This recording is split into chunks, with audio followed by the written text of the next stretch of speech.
Indian cricket team के तेज गेंदबाज मोहम्मद सिराज के बारे में आज के इस वीडियो में बात करेंगे। सिराज एक ऐसे खिलाड़ी हैं जिन्होंने अपनी मेहनत और लगन से क्रिकेट की दुनिया में अपनी खास पहचान बनाई है, लेकिन हाल ही में कुछ ऐसा हुआ उनके साथ जो शायद उन्होंने भी कभी उम्मीद नहीं की थी। चलिए इस पूरी कहानी को डिटेल से समझते हैं। मोहम्मद सिराज का जन्म 13 मार्च 1994 को हैदराबाद में हुआ था। उनके पिता एक ऑटो रिक्शा चालक थे और परिवार की आर्थिक स्थिति बिल्कुल भी अच्छी नहीं थी। सिराज की क्रिकेट में रुचि बचपन से ही थी, लेकिन जो भी रिसोर्सेज होते हैं उनकी कमी की वजह से उन्हें कई कठिनाइयों का सामना करना पड़ा। बावजूद इसके उन्होंने कभी हार नहीं मानी और अपनी मेहनत जारी रखी। सिराज ने अपने क्रिकेट यात्रा की शुरुआत टेनिस बॉल क्रिकेट से की थी, फिर धीरे धीरे उन्होंने लेदर बॉल क्रिकेट में कदम रखा और अपनी तेज गेंदबाजी से सभी का ध्यान अपनी ओर अट्रैक्ट किया। उनकी जो मेहनत थी वो रंग लाई और 2015 और 2016 की रणजी ट्रॉफी में उन्हें हैदराबाद के लिए डेब्यू किया गया। अब इस सीजन में उन्होंने 41 विकेट लेकर सभी को बहुत ज्यादा प्रभावित कर दिया था,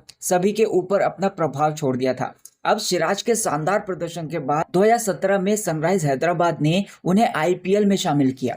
हालांकि उनका असली सफर 2018 में शुरू हुआ, जब रॉयल चैलेंजर्स बैंगलोर यानी कि आरसीबी ने उन्हें अपनी टीम में शामिल किया। विराट कोहली की जो कप्तानी है उसमें सिराज ने अपनी गेंदबाजी में और ज्यादा निखार लाया और टीम के लिए एक इम्पोर्टेंट गेंदबाज बने। आरसीबी के लिए खेलते हुए सिराज ने बहुत सारे यादगार ऐसी परफॉर्मेंस की है, बहुत ज्यादा शानदार परफॉर्मेंस की है। उनकी तेज गेंदबाजी और यॉर्कर ने बहुत सारे बल्लेबाज थे उनको मुश्किल में डाल दिया था। विराट कोहली के साथ उनकी जो दोस्ती है वो भी काफी ज्यादा चर्चा में रही। कोहली ने हमेशा सिराज का समर्थन किया और उनको ज्यादा अप्रिशिएट किया। अब हाल ही में जब चैंपियनशिप ट्रॉफी 2025 के लिए जब भारतीय टीम की घोषणा हुई तो सभी को बहुत ज्यादा उम्मीद थी कि सिराज का नाम टीम में होगा, लेकिन ऐसा नहीं हुआ। अब कैप्टन जो रोहित शर्मा उन्होंने ये कहा कि जो सिराज है वो पुरानी गेंद से उतने प्रभावी नहीं है, इसीलिए उन्हें टीम में शामिल नहीं किया गया। अब ये जो बयान था वो सुनकर सिराज के जो भी फैंस थे वो हैरान रह गए। सिराज ने भी इसके ऊपर रिएक्शन देते हुए कहा कि पिछले साल उन्होंने पुरानी गेंद से सबसे ज्यादा विकेट लिए हैं और उनकी इकोनॉमी रेट भी बहुत कम रही है।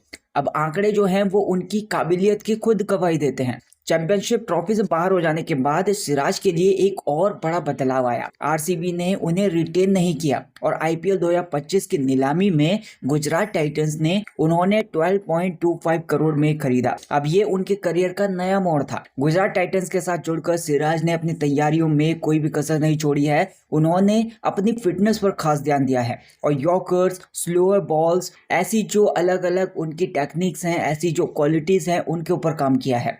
आशीष नेहरा की कोचिंग में उन्होंने अपनी गेंदबाजी में नए पहलू को जोड़ा है। आरसीबी से अलग होने पर सिराज ने अपनी जो फीलिंग्स थी वो एक्सप्रेस किया। उन्होंने ये कहा कि विराट कोहली के साथ खेलना उनके लिए एक खास एक्सपीरियंस था और उनसे कुछ नया सीखने के लिए मिला है। कोहली ने हमेशा उनका समर्थन किया है और उन्हें बेहतर बनने के लिए हमेशा प्रेरित किया है। अब गुजरात टाइटंस के लिए सिराज एक तेज गेंदबाज होंगे। उनकी जिम्मेदारी होगी कि वे टीम के शुरुआती विकेट दिलाएं और डेथ ओवर्स में रन रोकें। अब उनकी जो नई स्ट्रेटेजी होगी और आशीष नेहरा की कोचिंग होगी उसमें सीखी गई सारी की सारी टेक्निक उन्हें और भी ज्यादा खतरनाक गेंदबाज बना सकती हैं। अब हाल ही में सिराज के बारे में कुछ अफवाहें भी फैली हैं कि वे जो एक्ट्रेस महिरा शर्मा हैं उनको डेट कर रही हैं। इस पर सिराज ने ये बिल्कुल क्लियर किया है कि ये सारी की सारी जो बातें हैं वे बेसलेस हैं और मीडिया से ये रिक्वेस्ट की कि वे इस तरीके की जो भी अफवाहें हैं उन पर ध्यान न दें, उनको फैलाएं ना। सिराज के सामने अब आईपीएल 2025 में खुद को साबित करने की चुनौती है। चैंपियनशिप ट्रॉफी से बाहर हो जाने के बाद वे क्लियरली अपनी परफॉर्मेंस से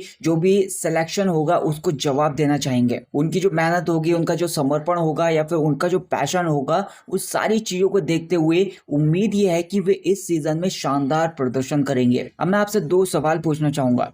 मोहम्मद सिराज को चैंपियनशिप ट्रॉफी 2025 की टीम में शामिल किया जाना चाहिए था या फिर नहीं? अगर आपको ऐसा लगता है तो ऐसा क्यों लगता है? गुजरात टाइटंस के लिए सिराज की जो भी भूमिका है उसको आप कैसे देखते हैं? क्या वे टीम के लिए गेम चेंजर साबित होंगे? अपनी राय मुझे कमेंट सेक्शन में जरूर बताइएगा और अगर आपको मेरी वीडियो पसंद आई हो तो वीडियो को लाइक कर देना, चैनल को सब्सक्राइब कर देना।